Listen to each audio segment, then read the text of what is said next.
তা বলছি পচা আজকে দেখা করতে পারবে? বাল যাবো দেখা করতে গেলে শরীরে ছুতেও দেয় না। কি ভাবছো পচা? আরে না গো, আজকে না শরীরটা বেশি ভালো লাগছে না, তাই আজকে আর দেখা করব না।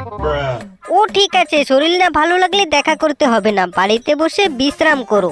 দেখা করতে বলছিলাম কারণ আজকে মা আর বাবা বিয়ে বাড়িতে চলে যাবে, আমি বাড়িতে একা একা থাকবো তাই বলছিলাম। আর সত্যি কথা বলতে আজকে ওইগুলা করার খুব ইচ্ছে করছিল। কি সোনালি, কি করার ইচ্ছে করছে? ভাদা মাছটা যেন উল্টে খেতে জানো না। তুমি না সবসময় বলো সোনালি করতে দাও, ধরতে দাও। ও তার মানে আজকে এগুলো করার জন্য দেখা করতে বলতেছে।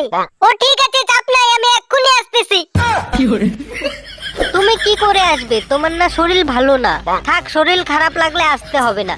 কে বলছে আমার শরীর ভালো না?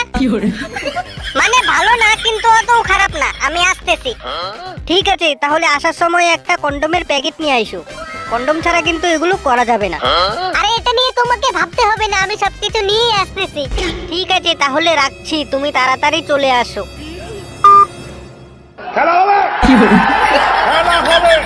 যাই স্নান টান করে তাড়াতাড়ি বেরিয়ে পড়ি, শুভ কাজে বেশি দেরি করতে নাই।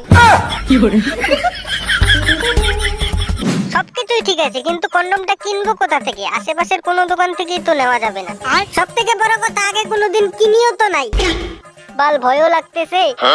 দোকানদার যদি বলে এত ছোট ছেলে তুই এগুলো নিয়ে কি করবি, তখন কি বলবো? না না পচা, এত ভয় পাইলে হবে না, কন্ডমই তো কিনতে হবে, কাউকে খুন তো আর করতে হবে না। সোজা দোকানে গিয়ে বলবি দাদা একটা কন্ডম দাও তো। না না, এত আস্তে বললে হবে না, একটু জোর গলায় বলতে হবে। দাদা একটা কন্ডম দাও তো। আরে না না, এইভাবে বললেও হবে না। বাল কিভাবে যে বলবো? না না, একটু ইমোশনাল ভাবে বলতে হবে। দাদা একটা কন্ডম দাও না প্লিজ, তোমার পায়ে ধরছি আমি। এইভাবে বলা যাবে না, ভিক্ষা চাইতেছে নাকি? বাল পয়সা দিয়ে কিনবো বাল। বাল ডাইরেক্ট দোকানে গিয়ে বলবো কাকু এক প্লেট কন্ডম দাও তো। থাক বাল, যাই আগে দোকানে, পরে ওরা যা হবার হবে। চলো ভাই।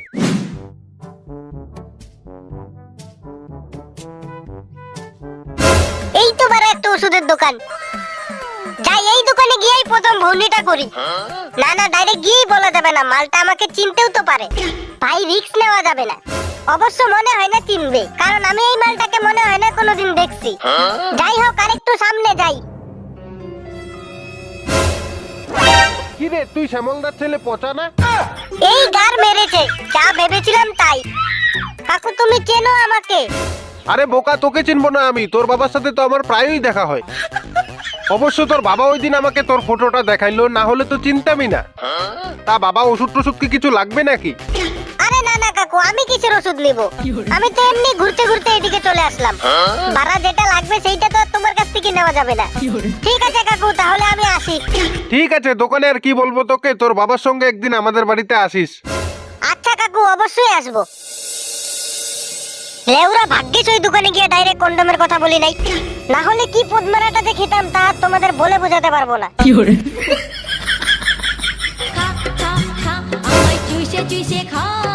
এই অসময়ে আবার কে ফোন করতেছে?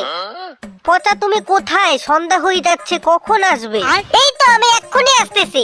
তারপর যা বলছিলাম, কন্ডম কিনেছো? না মানে হ্যাঁ।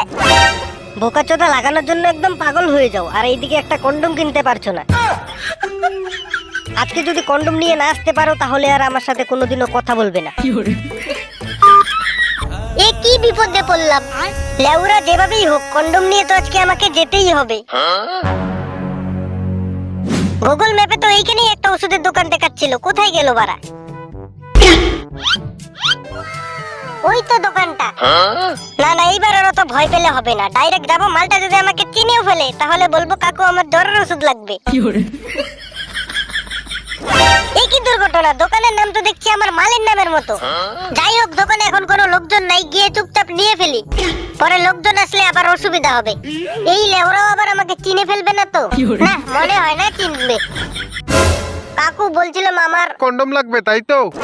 কাকু তুমি কি করে বুঝলে? আরে 35 বছর ধরে এই দোকানটা চালাচ্ছি, মানুষের মুখ দেখেই বুঝে যাই কার কি লাগবে। এই নে চকলেট ফ্লেভারটা নিয়ে যা। থ্যাংক ইউ কাকু, তুমি আমার অনেক বড় একটা উপকার করলে। প্রথমবার? হ্যাঁ হ্যাঁ কাকু। শোন, প্রথমেই ডাইরেক্ট গর্তের মধ্যে লাফালাফি শুরু করিস না। প্রথমে হাতাহাতি চাপাচাপি, মানে বুঝতেছিস তো? তারপর গার্লফ্রেন্ড নাকি বৌদি? গার্লফ্রেন্ড কাকু। তাহলে তো পুরো কচি মাল, পুরা লাগাবি বুঝলি, যতক্ষণ পারিস ততক্ষণ লাগাইতেই থাকবি। এই বোকাচোদার জ্ঞান শুনতে শুনতে ওইদিকে সন্ধ্যা হয়ে যাবে, যাই তাড়াতাড়ি কেটে পড়ি। কাকু ঠিক আছে, তাহলে আমি আসি। আচ্ছা শোন, অন্য কোনো দিন যদি লাগে তাহলে সোজা আমার এখানে চলে আসবি, আমার দোকান সবসময় খোলা থাকে, চাপ নেই।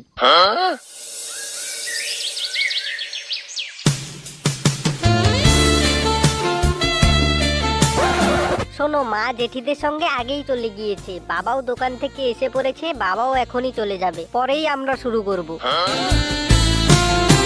মা সোনালি, আমার চশমাটা। তাহলে তো পুরো কচি মাল, পুরা লাগাবি বুঝলি, যতক্ষণ পারিস ততক্ষণ লাগাইতেই থাকবি।